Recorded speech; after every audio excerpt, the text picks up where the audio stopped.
If it's true that guns are most dangerous to gun owners themselves, then why does the left have to lie to prove it? I'm PJTV's Scott Ott, joined now by Bill Whittle and Stephen Green. And men, more than 4 million people have now seen a video that starts with words on the screen saying over 60% of Americans think owning a gun will make their lives safer. To make first-time gun buyers think twice, we did the unthinkable. We opened a gun shop in NYC with hundreds of guns, all of them with a history. Hidden cameras captured the gun buyers' reactions. I'm pro Second Amendment, so it's like, it's kind of hard to find that around in New York City, It's like I was showing your wife, the first gun I showed her was this revolver. It's the easiest gun we have to use. It's, it's our most popular one. It's a 22 caliber 6-inch revolver. It's also a gun that a 5-year-old found in his parents' bedroom, went down and shot his 9-month-old baby brother with it. When it says shooter, 5-year-old kid, dead one, what does that mean? That's the history. This is the gun that the guy shot. That's the gun. This is the one? This is the one that the kid used? Holy shit. Can't take this shit back after you do it. This is a 9mm semi-automatic. It's a very handy gun. It's easy to use. Carry it in a purse like that gal from the Walmart. 2-year-old son reaches into her pocketbook, pulls it out, shoots her. Dead, gone, no mom. Collectors love this one. Adam Lanza's mom had this in her collection too. Till he took this and several other guns and killed her. Then went down to Sandy Hook, killed 6 teachers and 20 innocent children. The response to this video earlier this year was emotionally enthusiastic on one side and rationally critical on the other side. But neither side paid much attention to the fact that almost everything about this effort to speak truth about dangerous weapons was fabricated. The store was built overnight and disassembled 2 days later. The gun salesman Ned Luke is an actor, ironically most famous for his work as Michael DeSanta in the violent video game Grand Theft Auto 5. The firearms are all Hollywood props, not a single functioning gun in the store. Therefore, the central premise of the ad, that every gun has a story, is only true in the abstract, not for these weapons. But what about the customers? A gun rights blog called The Shooter's Log claims that they were actors, not people who just saw the storefront and came in because they wanted to buy their first gun. In fact, blogger David Codrea links to a parking permit request that describes what the gun control crew would be filming. And it says actors are interviewed on camera in a fake gun store.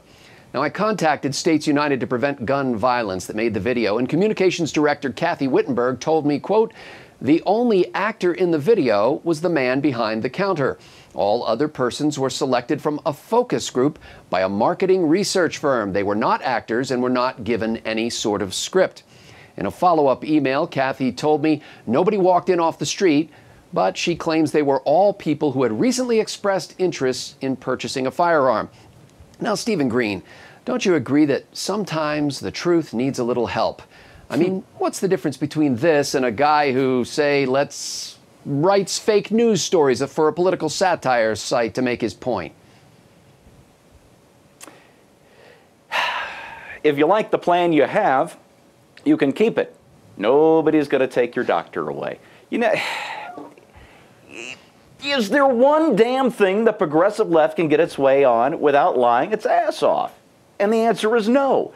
Every time they want to do one of these things, they want to crack down on fraternities, so they've got to make up rape stories. Right. They want to pass Obamacare, so they tell the political lie of the century, and the century is not very old yet.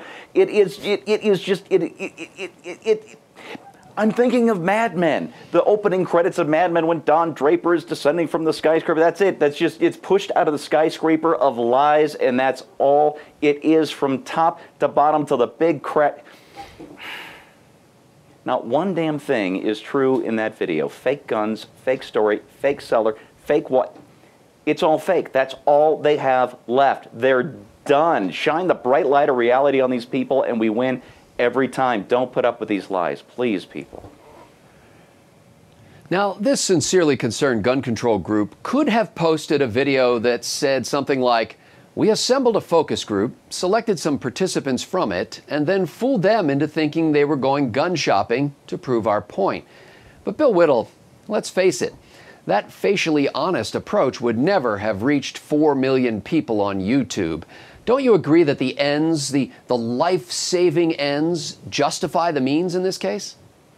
Well, I think everybody knows by now I'm a pretty staunch gun rights supporter. I had a virtual presidency video, did well over 1 million views on pro-gun rights. But I have to say that this video did bring something to my attention, because what they're doing in this video is they're trying to show the individual life history of each gun. This was the gun that murdered those kids at Sandy Hook. This was the gun that took the life of a mother. And I think most people will probably be surprised to know that I'm in favor of finding out what those guns are and having them destroyed, because as you well know, Scotty, once a gun has tasted man flesh, it can never lose the taste for it again. Once a gun has tasted the sweet, sweet blood of human beings, then that particular gun and its entire history must be put down in the same way that a bear would have to be put down if it tasted man flesh in a national park. Right? Because as we all know, it's the gun that leapt out of the gun case and shot all those people in Sandy Hook. It's the gun that flew out of the purse of that woman and murdered the 2-year-old child, or whatever the case may be. It's the inanimate object that just suddenly got it into its head to just kind of pop out and run around. Now, if it turns out that's not the case, if it turns out that it is in fact an inanimate piece of steel, then the identity of the gun and what the gun has done prior to this is absolutely as irrelevant as the history of your toaster or the history of your brake pads. It's absolutely ridiculous, and everybody knows it.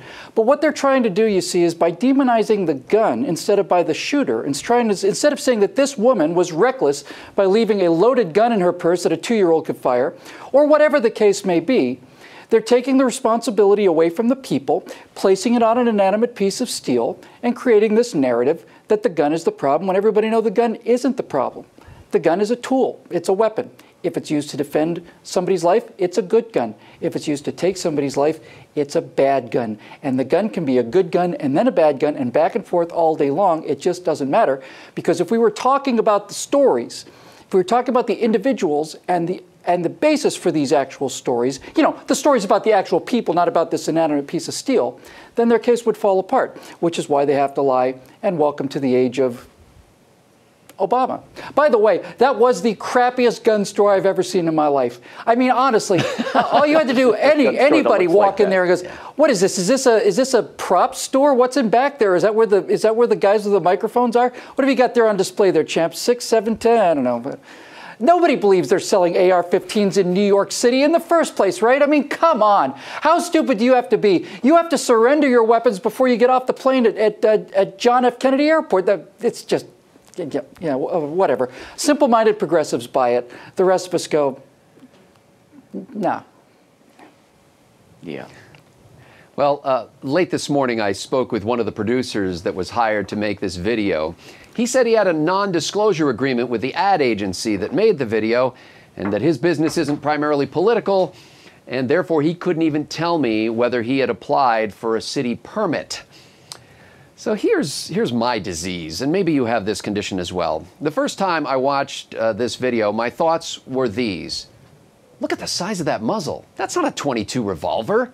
No. Hey, get your finger off that trigger, you idiot. Idiot. And he racked that 12 gauge and nothing happened.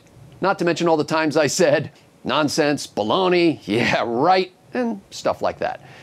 See, that's my problem. I'm rational, and I know a few things about guns. In other words, I'm not the audience for this video. Now, even if the gun store customers were not actors, which means that someone lied on the permit request, they were also not what they appeared to be. So States United to Prevent Gun Violence pranked these fake customers and then lied to the audience for the video, making it look like strangers came in to buy a gun. Now, they know that social media loves a hidden camera prank, and in their devotion to their cause, honesty is no obstacle. Frankly, we can't compete with this, because our own allies would call BS if we set up a fake gun shop and told the phony customers that all the weapons in it were used to save the lives of women, children, and innocent bystanders. And so, hemmed in by our integrity, we continue to pray that the truth will out. For Bill Whittle, Stephen Green, and the entire trifecta crew at PJTV.com, I'm Scott Ott.